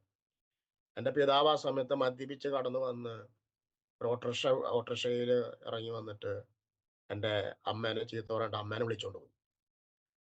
അപ്പോൾ എന്നെ അന്ന് വളരെയധികം ചിന്തിപ്പിച്ച ഒരു വിഷയം ഇങ്ങനെയായിരുന്നു. ഈ ഭൂമിയിലെ, അത് അപ്പനായാലും അമ്മയായാലും സഹോദരങ്ങളായാലും, ഭൂമിയിലെ സ്നേഹമെല്ലാം മാറിപ്പോകും. ആ സമയത്ത് എൻ്റെ അമ്മേനെ ഓട്ടോറിക്ഷ വിളിച്ചുകൊണ്ട് എൻ്റെ പിതാവ് പോകുന്ന സമയത്ത് എൻ്റെ 2 കണ്ണും നിറഞ്ഞുകൊണ്ട് കണ്ണുനീര് എൻ്റെ കാൽപാദത്തിലേക്ക് വീഴുന്ന ഒരു സാഹചര്യം ഉണ്ടായി. അതുകൊണ്ടാണ് ദാവീദ് ഇങ്ങനെ പറഞ്ഞത്, അപ്പനും അമ്മയും എന്നെ ഉപേക്ഷിച്ച് കളഞ്ഞാലും യഹോവയായ ദൈവം എന്നെ ചേർത്തുകൊള്ളും. രാജാവും അല്ലെങ്കിൽ പ്രജകളും സഹോദരങ്ങളും അപ്പനും അമ്മയും എല്ലാം ഉപേക്ഷിച്ച് കളഞ്ഞ് ഭൂമിയിലെ അല്ലെങ്കിൽ ദാവീദിനോടുള്ളതായ എല്ലാ ബന്ധങ്ങളും പിശാച് വെട്ടിമാറ്റിയിട്ട് ദാവീദിനെ ഒറ്റപ്പെടുത്തി. അപ്പോഴും ദാവീദ് പറയുന്ന ഒരു വാക്കെങ്ങനെയാണ്, അപ്പനും അമ്മയും എന്നെ എല്ലാവരും ഉപേക്ഷിച്ച് കളഞ്ഞാലും യഹോവയായ ദൈവം എന്നെ ചേർത്തുകൊള്ളും. ഭൂമിയിലെ ഏറ്റവും വലിയ സ്നേഹമാണ് അമ്മയുടെ സ്നേഹം എന്ന് പറയുന്നത്. ഭൂമിയിലെ ഏറ്റവും വലിയ കരുതലാണ് അപ്പന്റെ കരുതൽ എന്ന് പറയുന്നത്. ഭൂമിയിലെ ഏറ്റവും വലിയ സുഹൃത്ത് ബന്ധങ്ങളാണ് സഹോദരന്മാരുടെ ബന്ധം എന്ന് പറയുന്നത്. അപ്പൊ ഈ എല്ലാ ബന്ധങ്ങളും പിശാച് അറുത്തു മാറ്റിയിട്ട് ദാവീദിനെ ഒറ്റപ്പെടുത്തി. അപ്പോഴും ദാവീദ് പറയുന്ന വലിയൊരു സത്യം എങ്ങനെയാണ്, ആരെല്ലാം എന്നെ തള്ളിക്കളഞ്ഞാലും യഹോവയായ ദൈവം എന്നെ ചേർത്തുകൊള്ളുമെന്ന് ഇവിടെ ദാവീദ് പറയുന്നു. സ്തോത്രം. അതായത് താൻ മരുഭൂമിയിലായിരുന്നപ്പോൾ എല്ലാം കുറെ കരടികളും സിംഹങ്ങളെല്ലാം ഗോലിയാത്തും എല്ലാം പാഞ്ഞെടുത്തപ്പോഴും തന്നെ നിലനിർത്തിയ, തന്നെ വഴി നടത്തിയ, തന്നെ ഉറപ്പിച്ചതായ, മകനെ നീ ഒറ്റയ്ക്കല്ല, ഞാൻ നിന്നോട് കൂടെയുണ്ടെന്ന് ഉറപ്പ് നൽകിയതായ ആ ദൈവം, ദാവീദിന് ഉറപ്പുണ്ട്, ആ ദൈവം എന്നോട് കൂടെ എന്ന് ഉറപ്പുണ്ട്. എൻ്റെ പിതാവ് അമ്മയെ വിളിച്ചുകൊണ്ട് പോയപ്പോൾ എന്നെ ചിന്തിപ്പിച്ച ഒരു വിഷയം എങ്ങനെയായിരുന്നു, സ്വന്തം പിതാവ് പോലും എൻ്റെ ഈ കണ്ണുനീരിൻ്റെയും ഈ ദുഃഖത്തിൻ്റെയും വേദനയുടെ അനുഭവത്തിൽ എൻ്റെ പിതാവ് പോലും എന്നോട് ചേർന്ന് നിന്നില്ല. എൻ്റെ ദുഃഖം കാണുവാൻ, എൻ്റെ വേദന കാണുവാൻ എൻ്റെ പിതാവിന് പോലും കഴിഞ്ഞില്ല. പക്ഷെ എൻ്റെ കർത്താവ്, എനിക്ക് ജീവൻ നൽകിയതായ ദൈവം, ആ കർത്താവ് ഒരിക്കലും എന്നെ തള്ളിക്കളഞ്ഞില്ല. എന്നെ മാറോട് ചേർത്ത് പിടിച്ചുകൊണ്ട്, മകനെ നീ ഒറ്റയ്ക്കല്ല, ഞാൻ നിന്നോട് കൂടെയുണ്ടെന്ന് പറഞ്ഞുകൊണ്ട് ആ യേശു കർത്താവ് എന്നെ സ്നേഹിച്ചതായ മഹാസ്നേഹം ഇപ്പോഴും ഞാൻ ഓർക്കുകയാണ്. അങ്ങനെ ദൈവം എന്നെ വിടുവിച്ചു. ഇപ്പോൾ ഞാൻ ഇതേപോലെ ഒഴുക്കോടെ സാക്ഷി പറയുന്ന ഒരു വ്യക്തിയാണ്. പക്ഷേ മോശ പറഞ്ഞതുപോലെ ഞാൻ വളരെയധികം വിക്കുള്ളതായ ഒരു സഹോദരനാണ്. സംസാരിക്കുമ്പോൾ ഒരു വാക്ക് പറഞ്ഞാൽ ഇങ്ങനെ കാ പറഞ്ഞാൽ കാ കാ കാ കാ എന്ന് പറഞ്ഞ അങ്ങനെ, അതേപോലെ വിക്കുള്ള ഒരു സഹോദരനായിരുന്നു ഞാൻ. ഞാൻ ഈ സ്കൂളിലെല്ലാം പഠിക്കുന്ന സമയത്ത് ഒരു പ്രാവശ്യം അധ്യാപകൻ ക്ലാസ്സിൽ കടന്നു വന്ന് അവിടെ ഈ മാർക്കുകൾ ഇങ്ങനെ കളക്ട് ചെയ്യുക. ഞാൻ ഈ ട്യൂട്ടോറിയൽ കോളേജിൽ പഠിക്കുന്ന സമയത്ത്. അപ്പോൾ അന്ന് എനിക്ക് ഒരു 25 എന്തോ ഒരു 11.5 മാർക്ക് ഒരു വിഷയത്തിൽ. അപ്പൊ ഞാൻ ഏറ്റവും പുറകില്, ബെഞ്ചിന്റെ ഏറ്റവും പുറകിലിരിക്കുക. അപ്പൊ എന്നോട് ആ മാഷ് പറഞ്ഞു, സാബുവിന്റെ മാർക്ക് പറയാൻ പറഞ്ഞു. എനിക്ക് ഈ വിക്കുള്ളത് കൊണ്ട് മാർക്ക് പറയാൻ പറ്റുന്നില്ല. അങ്ങനെ ഞാൻ എല്ലാവരും മുമ്പിൽ വെച്ച് എൻ്റെ ഈ ആൻസർ പേപ്പർ പൊക്കി കാണിക്കുന്ന, ഇങ്ങനെ ആൻസർ പേപ്പർ ഇങ്ങനെ പൊക്കി കാണിക്കുന്ന ഒരു സാഹചര്യം ഉണ്ടായി. അത്രത്തോളം വിക്കുള്ളതായ ഒരു സഹോദരനായിരുന്നു ഞാൻ.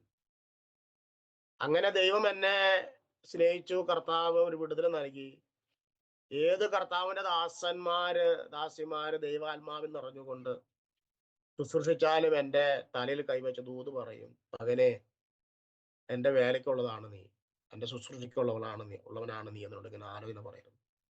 പക്ഷെ ഞാൻ വിക്കുള്ളത് കൊണ്ട് ഞാനിങ്ങനെ ഒഴിഞ്ഞു മാറുമായിരുന്നു. കാരണം ഞാൻ അത്രത്തോളം എന്ന് പറഞ്ഞാൽ ഒരു വാക്ക് പോലും എനിക്ക് ഉച്ചരിക്കാൻ പറ്റാത്തതായ ഒരു വ്യക്തിയായിരുന്നു ഞാൻ, ഒരു വാക്ക് പോലും. അങ്ങനെ ഞാൻ ഒരു 4 പേര് കൂടുന്നിടത്ത് ഞാൻ സംസാരിക്കുന്ന രീതി എനിക്കുണ്ടായിരുന്നില്ല. അങ്ങനെ അത്രത്തോളം സംസാരിക്കാൻ ബുദ്ധിമുട്ടുള്ള ആളായിരുന്നു ഞാൻ. അങ്ങനെ ദൈവത്തിന്റെ പരിശുദ്ധാത്മാവ് എന്ന് വെച്ചിട്ടുണ്ടെങ്കിൽ ചില സമയങ്ങളിൽ ഉറക്കത്തില് ഞാൻ സ്റ്റേജിൽ നിന്ന് പ്രസംഗിക്കുന്നതും പാട്ട് പാടുന്നതും അങ്ങനെ ആ രീതിയിലുള്ള ചില സ്വപ്നങ്ങൾ ദൈവം എന്നെ ഇങ്ങനെ കാണിച്ചു തുടങ്ങി. അപ്പൊ എനിക്ക് മനസ്സിലായി ഒരാത്മീയമായ ശുശ്രൂഷയ്ക്ക് കർത്താവൻ ഒരുക്കുകയാണ് എന്ന് ഞാൻ ഇങ്ങനെ മനസ്സിലാക്കി തുടങ്ങി. അങ്ങനെ ഞാൻ ബൈബിൾ കോളേജിൽ കോഴിക്കോട് അവിടെ ഒരു 3 വർഷം ദൈവത്തിന്റെ വചനം പഠിക്കുവാൻ കർത്താവ് കൃപ നൽകി. തൃശ്ശൂര് ഒരു ബൈബിൾ കോളേജ് 2 വർഷം പഠിക്കാൻ കർത്താവ് കൃപ നൽകി. അങ്ങനെ ഞാൻ ഒരു ദിവസം ഒരു സൺഡേയില് ഞാൻ സ്നാനപ്പെട്ട ആ ചർച്ചില് 9-ാം ഭാഷ എനിക്ക് ഒരു 10 മിനിറ്റ് ദൈവത്തിന്റെ വചനം പ്രസംഗിക്കാൻ വേണ്ടി സമയം തന്നു. അപ്പൊ ഞാൻ പ്രസംഗിക്കുന്നതിന് മുമ്പ് വേറെ 2 സഹോദരന്മാര് ദൈവത്തിന്റെ വചനം നല്ലപോലെ ഒഴുക്കോടെ സംസാരിച്ച് അവർ പോയിരുന്നു. ഞാനും നല്ല പ്രസംഗിക്കാൻ വിചാരിച്ചു. ഞാന് 4 വരി പാട്ടൊക്കെ പാടി മർക്കോസ് 4:35 മുതൽ അന്ന് സന്ധ്യയായപ്പോൾ നാം അക്കരയ്ക്ക് പോകാന്നുള്ളതായ ഭാഗം വായിച്ച് പ്രസംഗിക്കാൻ തുടങ്ങി. പക്ഷേ ഒരു വാക്കുപോലും എനിക്ക് പ്രസംഗിക്കാൻ കഴിഞ്ഞില്ല. എൻ്റെ നാവിന് വലിയൊരു ബന്ധനം, വലിയൊരു കെട്ട് വീണിട്ട് ഒരു വാക്കുപോലും ഉച്ചരിക്കാൻ കഴിഞ്ഞില്ല. അത് വളരെയധികം ഭാരപ്പെട്ടു. എത്ര ശ്രമിച്ചിട്ടും ഒരു വാക്കുപോലും ഉച്ചരിക്കാൻ കഴിഞ്ഞില്ല. പിശാച് എൻ്റെ നാവിനെ ബന്ധിച്ചു. അപ്പോൾ സംഭവിച്ചത് ആരും അറിയാതെ ആ പാസ്റ്റർ എൻ്റെ പാൻ്റെ പിടിച്ച് പതുക്കെ അങ്ങ് ഇരുത്തി. ഞാൻ ആകെ നാണം കെട്ടു. ഒരുപക്ഷെ എൻ്റെ ഈ സാക്ഷ്യം കേൾക്കുന്ന നിങ്ങൾ ഒരുപക്ഷെ ഒരു പാസ്റ്റർമാരിൽ നിന്നും ഇതുപോലുള്ളതായ ഒരു ജീവിതം ഒരുപക്ഷെ നിങ്ങൾ കേട്ട് കാണത്തില്ല. ഞാൻ ഭാരപ്പെട്ടു. അങ്ങനെ ഞാൻ കോഴിക്കോട് ഉള്ള ബസ് യാത്രയിൽ, കോളേജിലേക്ക് പോകുന്ന ബസ് യാത്രയിൽ ഇങ്ങനെ ആകാശത്തേക്ക് നോക്കി ഇങ്ങനെ ദൈവത്തോട് സങ്കടം പറഞ്ഞു, കർത്താവേ, എന്നെ നിന്റെ വേലയ്ക്ക് വേണ്ടി കർത്താവെ നീ കണ്ടെങ്കിൽ വിളിച്ച് വേർതിരിച്ച് എൻ്റെ നാവിനെ കർത്താവിനെ തൊട്ടേ മതിയാകത്തുള്ളൂ.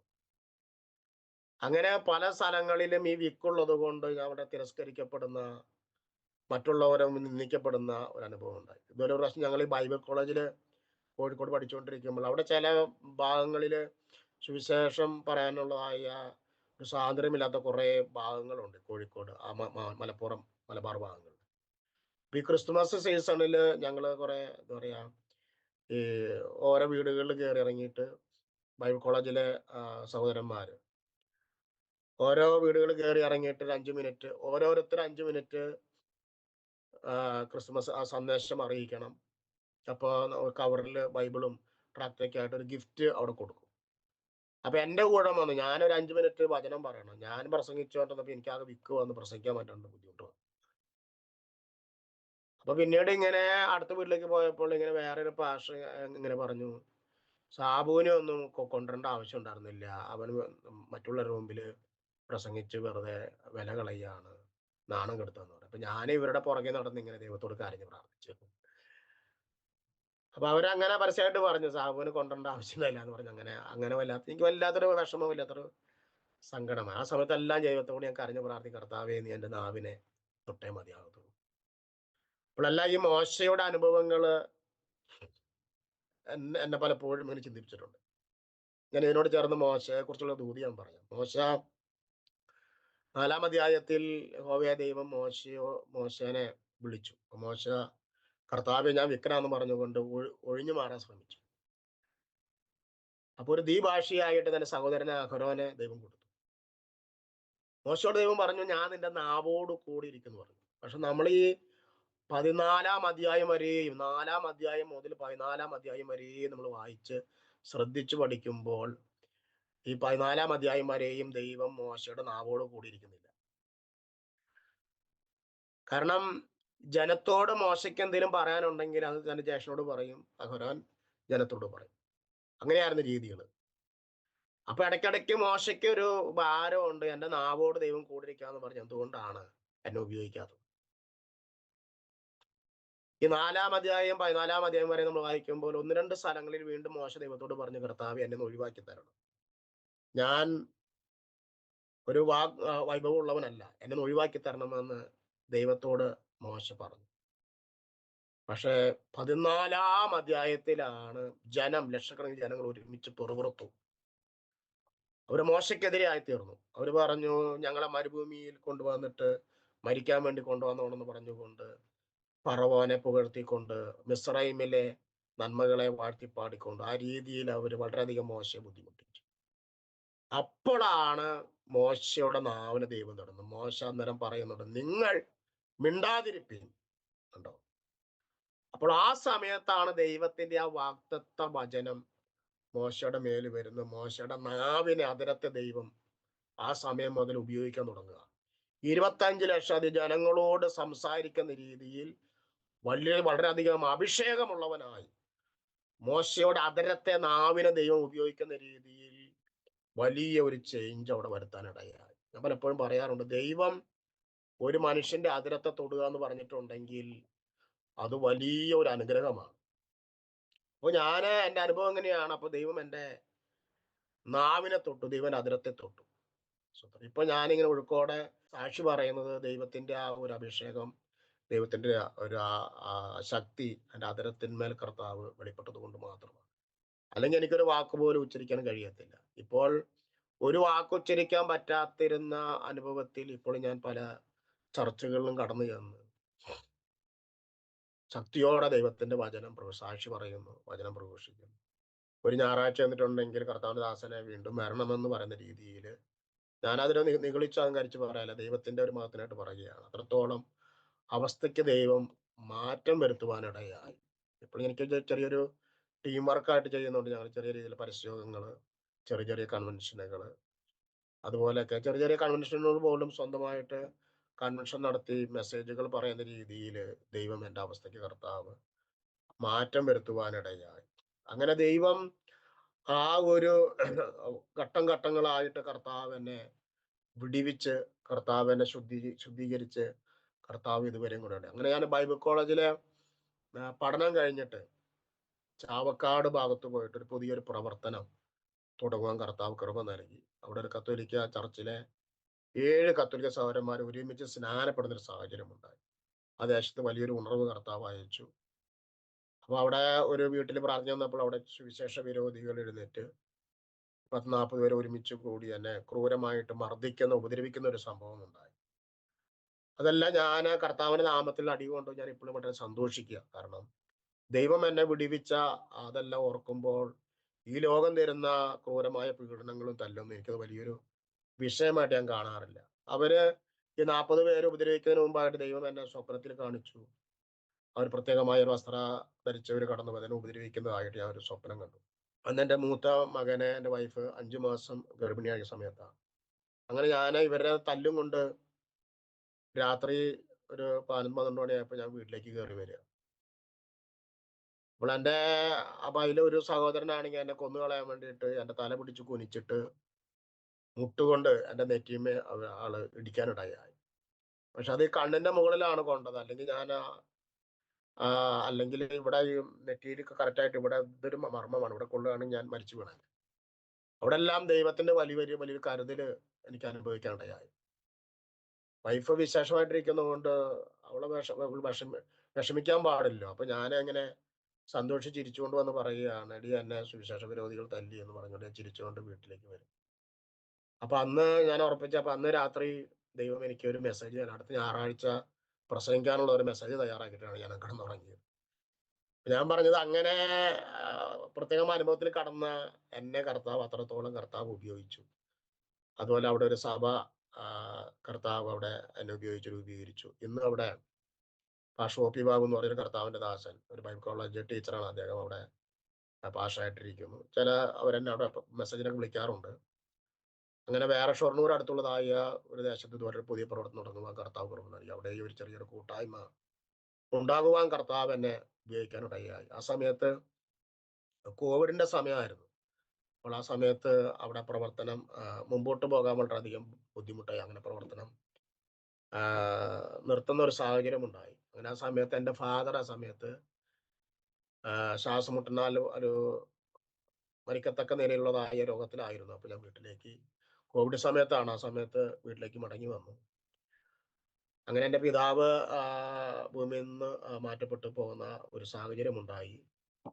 അങ്ങനെ ദൈവത്തിന്റെ പരിശുദ്ധാത്മാവ് എന്നോട് ഒരു ആത്മീയമായ ഒരു ദൂത് അറിയിച്ചു. ഇനി സഭാ ചാർജ് എടുക്കാതെ ഒരു പൊതുപ്രവർത്തകനായിട്ട് ശുശ്രൂഷയായിട്ട് ഞാനും ആഗ്രഹിച്ച ഒരു വിഷയമായിരുന്നു. കാരണം ലോകം മുഴുവൻ കടന്നുപോയി ദൈവം നൽകിയ വിടുതലുകൾ, ദൈവം നൽകിയതായ ദൂതുകൾ പറയണമെന്ന് എൻ്റെ ഉള്ളിൽ വലിയൊരു ആഗ്രഹം ഉണ്ടായിരുന്നു.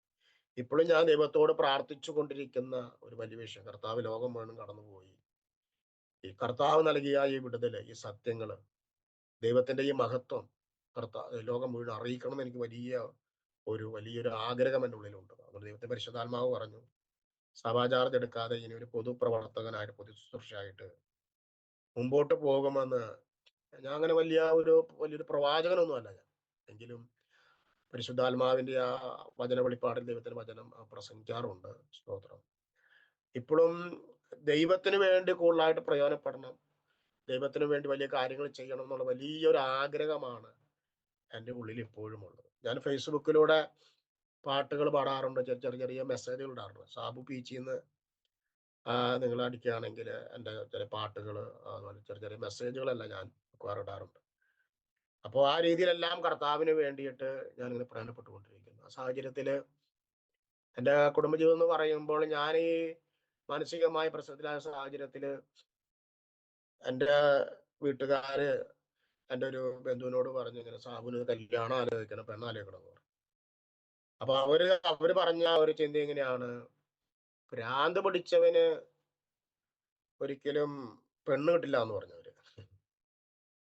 അപ്പൊ ഇപ്പോൾ ഞാൻ അങ്ങനെ ദൈവത്തോട് പ്രാർത്ഥിച്ചു. പക്ഷെ ദൈവം തക്ക സമയത്ത് റോമൻ കത്തോലിക്ക വിശ്വാസം സ്നാനപ്പെട്ട് IPC ചർച്ച കൂടിയ ഒരു സഹോദരിയെ ദൈവം തുണയായിട്ട് കർത്താവ് ഒരുക്കി. അവള് RC പള്ളിയിലെ കൊയറിലെ നല്ലൊരു പാട്ട് പാടിക്കൊണ്ടിരുന്ന ഒരു പാട്ടുകാരിയായിരുന്നു അവള്. അങ്ങനെ ദൈവം അങ്ങനെ ഒരുക്കി. ഈ രണ്ട് മക്കള് ജനിക്കുന്നതിന് മുമ്പ് ദൈവം രണ്ടുപേരെയും സ്വപ്നത്തിൽ എനിക്ക് കാണിച്ചു തന്നു. അപ്പോൾ ജനിക്കാൻ പോകുന്ന ആ കുഞ്ഞുങ്ങൾ രണ്ടുപേരും അതിനു മുമ്പ് ദൈവം എനിക്ക് സ്വപ്നത്തിൽ കാണിച്ചു തന്നു. അത് ദൈവത്തിന്റെ വലിയ ഒരു സ്നേഹമാണ്. അതുകൊണ്ട് ഞാന് മക്കളെ കുറിച്ച് അങ്ങനെയൊന്നും പല പല പോരാട്ടങ്ങളും പ്രശ്നങ്ങളൊക്കെ ഉണ്ട്. എങ്കിലും ഞാൻ മക്കളെ കുറിച്ച് ഭാരപ്പെടുന്നില്ല. കാരണം ദൈവം തന്ന മക്കളാണെന്ന് പൂർണ്ണമായ ഒരു വിശ്വാസം എൻ്റെ ജീവിതത്തിലുണ്ട്. സ്തോത്രം. അപ്പോൾ ഇപ്പോഴത്തെ എൻ്റെ ഒരു ജീവിതാനുഭവം എന്ന് പറയുന്നത്, എൻ്റെ ദേശത്ത് രക്ഷിക്കപ്പെട്ട് സ്നാനപ്പെട്ട അന്നു മുതൽ ഇതുവരെയും ഒരു വിശുദ്ധനായൊരു നീതിമാനായിട്ട് മറ്റുള്ളവർക്ക് സാബു ഇന്ന തെറ്റ് ചെയ്ത്, ഇന്ന കുറവ് ചെയ്തെന്ന് അങ്ങനെയുള്ളതായ ഒരു ചീത്തപ്പേര് കൊടുക്കാതെ ഇതുവരെയും ജീവിക്കുവാൻ കർത്താവ് എനിക്ക് കൃപ നൽകുവാൻ ഇടയായി. സ്തോത്രം. ഈ വചനം കേൾക്കുന്ന നിങ്ങൾ ഒരുപക്ഷെ എന്തെങ്കിലും വിഷയത്തിൽ ഭാരപ്പെടുന്നവരായിരിക്കാം, തകർച്ചയിലൂടെ കടന്നു പോകുന്നവരായിരിക്കാം, രോഗത്തിലൂടെ കടന്നു പോകുന്നവരായിരിക്കാം. പക്ഷെ നിങ്ങൾ ഒരിക്കലും ഭാരപ്പെട്ടു പോകേണ്ട ആവശ്യമില്ല. കാരണം യേശു കർത്താവിന് ഏത് പ്രശ്നങ്ങളെയും പരിഹരിക്കുവാൻ കർത്താവിന് കഴിയുമെന്ന് എൻ്റെ ജീവിതത്തിലൂടെ ഞാൻ യേശുവിനെ അനുഭവിച്ചറിയാണ്ടായി. യോഹന്നാന്റെ സുവിശേഷം 11-ാം അധ്യായത്തിൽ 4 ദിവസമായി നാറ്റം വമിച്ചതായ ഒരു ബോഡി അവിടെ വായിക്കുന്ന ഇങ്ങനെയാണ്, ലാസറേ നീ പുറത്തു വരിക എന്ന് പറഞ്ഞുകൊണ്ട് യേശു ഉറക്കെ വിളിച്ചെന്ന് വായിക്കുന്നത്.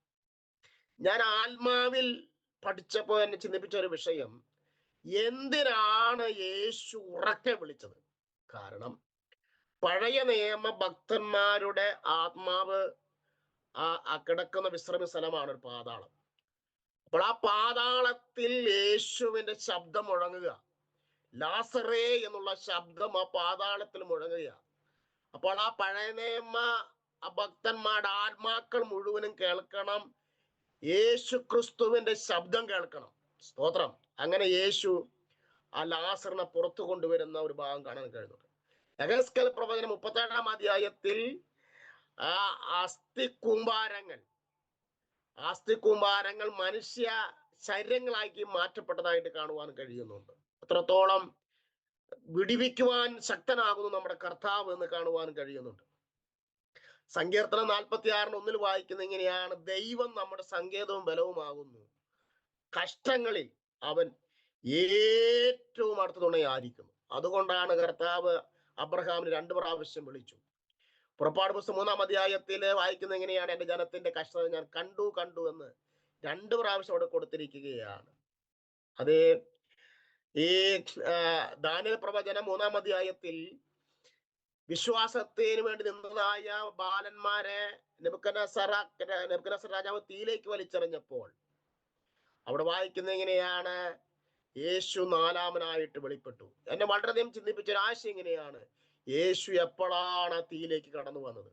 അതായത് ഈ ബാലന്മാർ ഇടുന്നതിന് മുമ്പേ തന്നെ കർത്താവ് ഇറങ്ങിച്ചെന്ന് ആ തീയുടെ ബലം കെടുത്തി എന്ന് നമുക്ക് അവിടെ കാണുവാൻ കഴിയുന്നുണ്ട്. അതുകൊണ്ട് എന്നെ രക്ഷിച്ച, എന്നെ വിടിവെച്ചതായ, ഇത്രത്തോളം എന്നെ ശുദ്ധീകരിച്ച് ഒന്നിനും കൊള്ളാത്ത അല്ലെങ്കിൽ ഒന്നിനും കൊള്ളാത്ത ഒന്നും ചെയ്യാൻ പ്രാപ്തിയില്ലാത്ത എന്നെ ഇത്രത്തോളം കർത്താവ് അനുഗ്രഹിച്ചെങ്കിൽ, വിടുവിച്ചെങ്കിൽ, ഈ വചനം കേൾക്കുന്ന ആരെങ്കിലും തീയിലൂടെയോ പ്രശ്നത്തിലൂടെയോ പ്രയാസത്തിലൂടെ വേണ്ട കടന്നു പോകുന്നുവെങ്കിൽ ഞാൻ നിങ്ങൾക്ക് വേണ്ടി പ്രാർത്ഥിക്കുന്നു.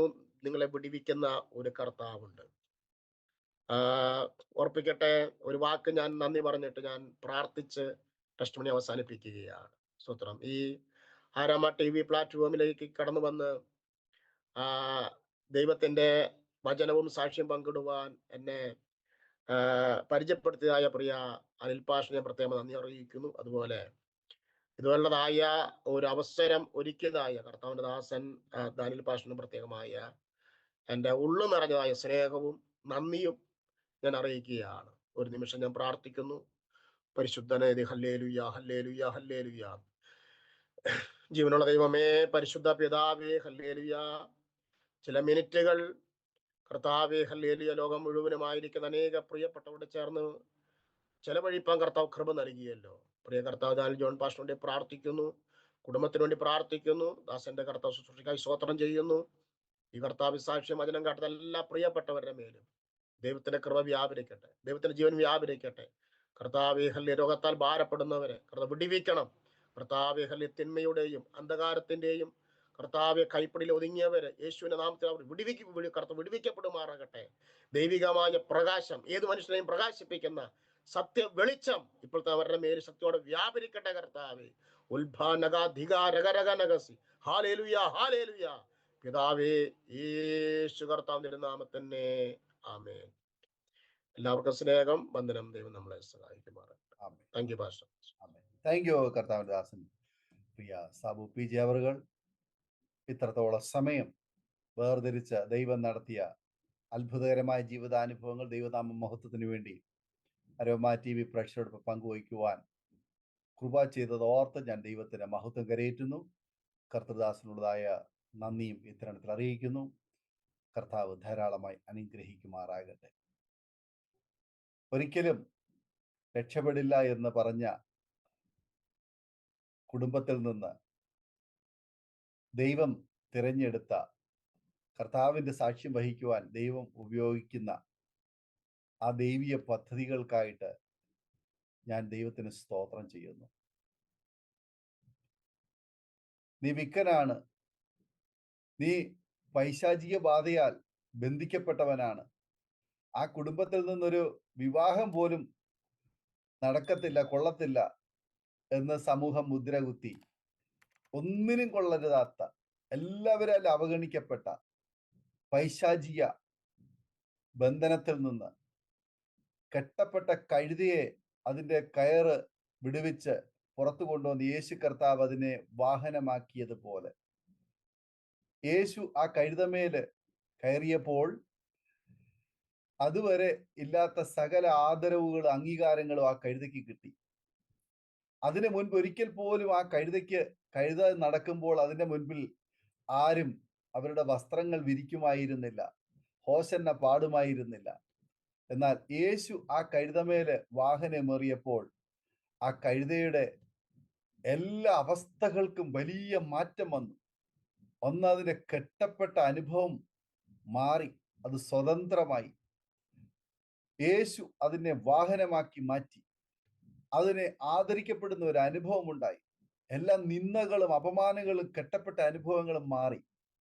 ഒരു വ്യക്തി കർത്താവായ യേശു ക്രിസ്തുവിനാലും തൻ്റെ വചനത്താലും രക്തത്താലും വീണ്ടെടുക്കപ്പെട്ട് കഴിയുമ്പോൾ ആ വ്യക്തിയുടെ ജീവിതത്തിൽ ലഭിക്കുന്നതായ ആദരവും അംഗീകാരങ്ങളും ആ കഴുതയ്ക്ക് ലഭിച്ചതുപോലെ ലഭിക്കുവാൻ ഇടയായിത്തീരും. നമുക്ക് പ്രശംസിപ്പാനോ പുകഴുവാനോ ഒന്നുമില്ല. നമ്മുടെ കഴിവല്ല, പകരം നമ്മിൽ വസിക്കുന്ന, നമ്മുടെ മേൽ വാഹനമേറുന്ന നമ്മുടെ അരുമനാഥൻ നമ്മിൽ ഉള്ളത് കൊണ്ട് മാത്രമാണ് നമുക്ക് ഇന്ന് ഈ ആദരവും അംഗീകാരങ്ങളും മാന്യതയും ലഭിക്കുന്നത്. പ്രിയ കർത്താവിന്റെ ദാസന്റെ ജീവിതത്തിൽ യേശു കടന്നു വന്നപ്പോൾ സംഭവിച്ച അത്ഭുതകരമായ വിടുതലുകളെ കുറിച്ച് പങ്കുവച്ചതിന് കർത്താവിന് നന്ദി പറയുന്നു. കർത്താവിന്റെ ദാസനുള്ളതായി നന്ദി പറയുന്നു. ഈ യേശു കടന്നു വന്നില്ലായിരുന്നുവെങ്കിൽ ഒരുപക്ഷെങ്കിൽ മരണം വഴിയായി എന്നേ ഈ ലോകത്ത് നിന്ന് മാറ്റപ്പെട്ടേനെ. അല്ലെങ്കിൽ പിതാവിനെ പോലെ ഒരു തികഞ്ഞ മദ്യപാനിയായി, സമൂഹത്തിന് തലവേദനയായി, കുടുംബത്തിനും വീട്ടുകാർക്കും നാട്ടുകാർക്കും നിന്ദിക്കപ്പെട്ടവനായി, അവഗണിക്കപ്പെട്ടവനായി തീരുമായിരുന്നു. എന്നാൽ ആ സ്ഥാനത്ത് നിന്നൊക്കെയും സ്വർഗത്തിലെ ദൈവത്തിന്റെ പ്രത്യേക തിരഞ്ഞെടുപ്പിനാൽ നാവിനെ ശുദ്ധീകരിച്ച് ആ നാവിന്റെ കെട്ടുകളെ അഴിച്ച് കർത്താവ് ശബ്ദവും അതുപോലെ ആവശ്യമാർന്നതായ ഭാഷാ നൈപുണ്യവും കർത്താവിൻ്റെതായ എല്ലാ നല്ല സ്നേഹത്തിന്റെ വഴികളും ആ ജീവിതത്തിലേക്ക് കർത്താവ് പകർന്നു തന്ന് ഇന്ന് നല്ലൊരു സാക്ഷിയായിരിക്കാൻ ദൈവം ഉപയോഗിച്ചുകൊണ്ടിരിക്കുന്നത് ഓർത്ത് ഞാൻ കർത്താവിന് സ്തോത്രം ചെയ്യുന്നു. ദൈവദാസനെ ദൈവം അനുഗ്രഹിക്കട്ടെ, കുടുംബത്തെ ദൈവം അനുഗ്രഹിക്കട്ടെ. കർത്താവിന് വേണ്ടി പ്രയോജനപ്പെടുവാൻ, നിലകൊള്ളുവാൻ, മുന്നോട്ട് യാത്ര ചെയ്യുവാൻ, കർത്താവിന് വേണ്ടി ഏറെ സാക്ഷ്യം വഹിപ്പാൻ ദൈവം ഏറെ അവസരങ്ങളെ ഒരുക്കട്ടെ എന്ന് ഇത്തരത്തിൽ ആശംസിക്കുന്നു, പ്രാർത്ഥിക്കുന്നു. സമയം വേർതിരിച്ചതിന് ഒരു പ്രാവശ്യം കൊണ്ട് നന്ദി കടപ്പാടും അറിയിക്കുന്നു. കർത്താവ് ധാരാളം അനുഗ്രഹിക്കുമാറാകട്ടെ. പ്രേക്ഷകർക്ക് ഈ സാക്ഷ്യം ഒരു വേറിട്ട അനുഭവമായി തീർന്നു ഞങ്ങൾ പൂർണ്ണമായി വിശ്വസിക്കുകയാണ്. തീർച്ചയായിട്ടും നിങ്ങൾ കേട്ട ശേഷം നിങ്ങളുടെ പ്രിയപ്പെട്ടവർക്ക്, സുഹൃത്തുക്കളോട് ഷെയർ ചെയ്ത് കൊടുക്കണം. നിങ്ങളുടെ വലിയൊരു അഭിപ്രായങ്ങളും നിർദ്ദേശങ്ങളും കമന്റ് ബോക്സിൽ രേഖപ്പെടുത്താൻ മറക്കരുത്. നിങ്ങൾക്കൊരു പ്രാർത്ഥനാ വിഷയമുണ്ടെങ്കിൽ തീർച്ചയായിട്ടും സ്ക്രീനിൽ കാണുന്ന വാട്സപ്പ് നമ്പറിൽ ഞങ്ങളെ അറിയിച്ചാൽ ഞങ്ങൾ നിങ്ങൾക്ക് വേണ്ടി പ്രാർത്ഥിക്കുന്നു. സാക്ഷ്യം പറഞ്ഞ പ്രിയപ്പെട്ടവരോടൊപ്പം എല്ലാ തിങ്കളാഴ്ചയും രാത്രി 8:30 മണി മുതൽ നടക്കുന്ന ഓൺലൈൻ പ്രാർത്ഥനാ കൂട്ടായ്മയിൽ നിങ്ങൾക്ക് സംബന്ധിക്കാവുന്നതാണ്. ഇതുവരെയും നിങ്ങൾ കാണാത്ത വീഡിയോകൾ ചാനലിലുണ്ടെങ്കിൽ തീർച്ചയായിട്ടും നിങ്ങൾ കാണുക. അതിലൂടെ ദൈവനാമം മഹിമപ്പെടുവാൻ മുഖാന്തരമായി എത്തുമല്ലോ. തുടർന്ന് നാം എല്ലാവരും ആമേനെ പ്രാർത്ഥനയോടെ ആയിരിക്കുമ്പോൾ അടുത്ത അനുഗ്രഹിക്കപ്പെട്ട സാക്ഷ്യവും വചനചിന്തയുമായി നാം വീണ്ടും കൂടി കാണും വരെയും എല്ലാ പ്രിയപ്പെട്ടവർക്കും good bye. God bless you all. Amen.